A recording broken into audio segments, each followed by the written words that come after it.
मैं एक खतरे के समय बोल रही हूँ। कुछ ही घंटे पहले 3 दिसंबर पाकिस्तान ने हमारे ऊपर एक हमला किया।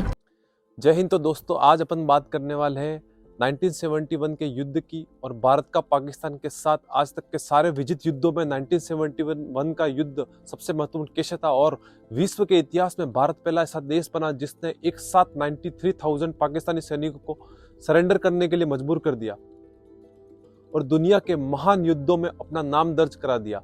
तो आखिर कैसे भारत ने इस महान युद्ध को जीता और इसका अंत किया, तो अपन शुरुआत से शुरू करते हैं। तो भारत और पाकिस्तान की आजादी के बाद पाकिस्तान का मैप कुछ ऐसा था।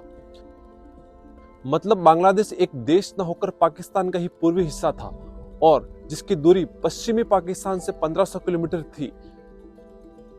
तो बात साफ थी, दोनों ओर के लोगों के बीच बहुत सारे मतभेद थे क्योंकि इनकी भाषा पश्चिमी पाकिस्तान के लोगों से अलग थी और साथ ही रहन सहन, खाना पीना सब कुछ अलग था। तो पश्चिमी पाकिस्तान के लोग इनको नासमझ, काले बोने और तमाम तरह की बुराइयां इनमें बताते थे और यहाँ तक कि पाकिस्तान की राजधानी भी पश्चिमी पाकिस्तान में थी और पूरे सत्ता का केंद्रीकरण लगभग पश्चिमी पाकिस्तान में था। और पश्चिमी पाकिस्तान के लोग अपने टोटल बजट का 75% पश्चिमी हिस्से पर ही खर्च करते थे, लेकिन इनकी टोटल इनकम का 62% पूर्वी पाकिस्तान से प्राप्त होता था। तो बांग्ला लोगों को अपने पूरे रिसोर्स का उपयोग भी नहीं करने दिया जाता था। इसी बीच बांग्ला लोगों का महान नेता शेख मुजिबुद्दीन रहमान का उदय हो रहा था और वो बांग्ला लोगों की मांगों को लेकर आगे बढ़ रहा था और वो अपना फर्स्ट चुनाव जीत जाते हैं। लेकिन पाकिस्तान की तानाशाह सरकार सत्ता शेख मुजिबुद्दीन रहमान को नहीं सौंपती है और इनको शपथ दिलाने से इनकार कर देती है, जिस कारण शेख मुजिबुद्दीन रहमान ने 7 मार्च 1971 को ऐतिहासिक भाषण दिया और कहा, बांग्ला लोगों का खुद का एक देश बांग्लादेश बनाएंगे।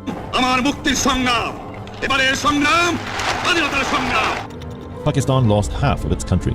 A new nation was born.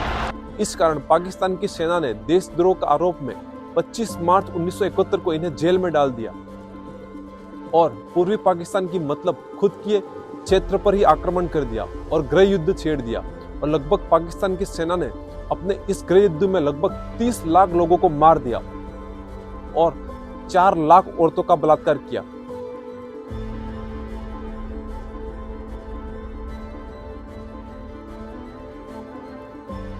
जिस कारण लगभग 10 लाख लोग भागकर भारत में आ गए।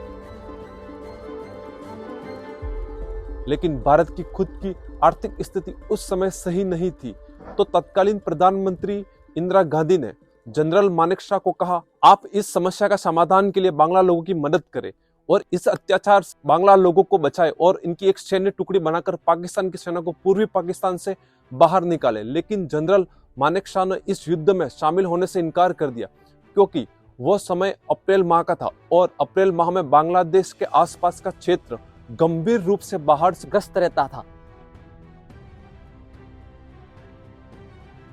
और कहा, हम नवंबर दिसंबर तक इस युद्ध में शामिल नहीं हो सकते हैं। लेकिन बांग्लादेशी लोगों को ट्रेन करके एक सैन्य टुकड़ी बना सकते हैं जिसका नाम बाद में मुक्ति वाहिनी रखा गया, जिसने पाकिस्तान के सैनिकों की हालत खराब कर दी। लेकिन पाकिस्तान ने इसको भारत द्वारा अपने विरुद्ध युद्ध समझते हुए 3 दिसंबर 1971 को ऑपरेशन चंगेज खान लॉन्च कर दिया और अचानक भारत के एयरबेस श्रीनगर, पठानकोट, आगरा, चंडीगढ़ आदि पर ताबड़तोड़ हवाई हमला कर दिया, जो कि एक बहुत बड़ा हवाई हमला था।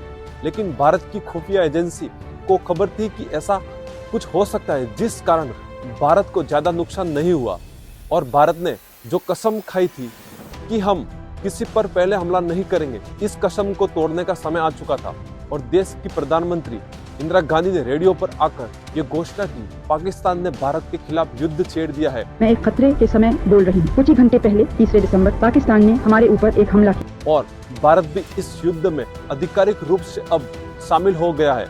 लेकिन उस समय पाकिस्तान को अमेरिका का साथ था और भारत को रूस का साथ था। पाकिस्तान ने अमेरिका का साथ होने के कारण इस बात को यूनाइटेड नेशन में उठाता है और कहा, इंडिया सीज फायर कर दे, जिसमें पाकिस्तान का साथ यूएस, यूके और चाइना दे रहे थे। और भारत पर दबाव डालते हैं कि भारत सीज फायर कर दे, लेकिन भारत का परम मित्र रशिया इस वोटिंग में वीटो कर लेता है। लेकिन भारत बांग्ला लोगों पर हो रहे अत्याचारों को यूनाइटेड नेशन के मंच पर रखता है, जिस कारण यूके और फ्रांस बाद में जाकर वोटिंग में शामिल नहीं होते और युद्ध शुरू हुए 10 दिन हो चुके थे और युद्ध अपना भयानक रूप ले चुका था। इस बीच 12 दिसंबर 1971 को पाकिस्तान अपने आप को हारते हुए देख रहा था और डर के मारे पाकिस्तान के विदेश मंत्री जुल्फिकार अली भुट्टो भागकर अमेरिका जाते हैं कि हमें बचा लीजिए, और अमेरिका को मनाने के लिए कि आप हमारी कुछ मदद करें। लेकिन अंकल सैम मतलब अमेरिका को पाकिस्तान खुश करने में कुछ देरी कर देता है। तब तक पाकिस्तान की आर्मी सरेंडर कर चुकी थी।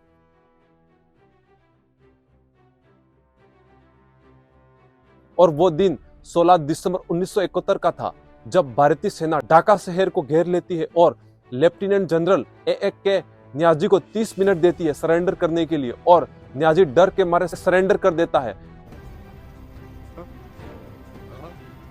और भारत विश्व में ऐसा पहला देश बन जाता है जो मात्र 13 से 14 दिनों में एक देश को हराकर एक नया देश बना लेता है और अपने खुद की सीमा की एक इंच जमीन पाकिस्तान को नहीं लेने देता है, और उल्टा पाकिस्तान से युद्ध में जीती जमीन को वापस लौटा देता है। और भारत पाकिस्तान को 93,000 पाकिस्तानी सैनिक कैदी बनाकर गिफ्ट देता है।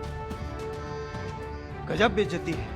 और इसको सुनकर जुल्फिकार अली भुट्टो फ्रस्ट्रेशन में आकर यूनाइटेड नेशन में उठकर भाग जाता है। Why should I waste my time here in the Security Council? I'm going. इतनी मार के बाद भारत पाकिस्तान से बांग्लादेश को मान्यता भी दिलवा देता है, मतलब पाकिस्तान को तोड़ के एक देश बनाता है, फिर उसी से मान्यता दिलवाता है 1972 के शिमला एग्रीमेंट के द्वारा।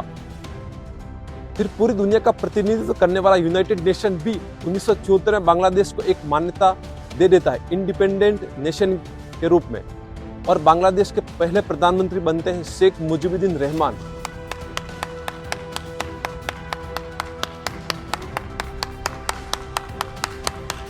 और इस तरह भारत ने पाकिस्तान को तोड़कर बांग्ला लोगों का एक देश बांग्लादेश बना दिया। जय हिंद। खत्म। Bye bye, tata, goodbye, गया।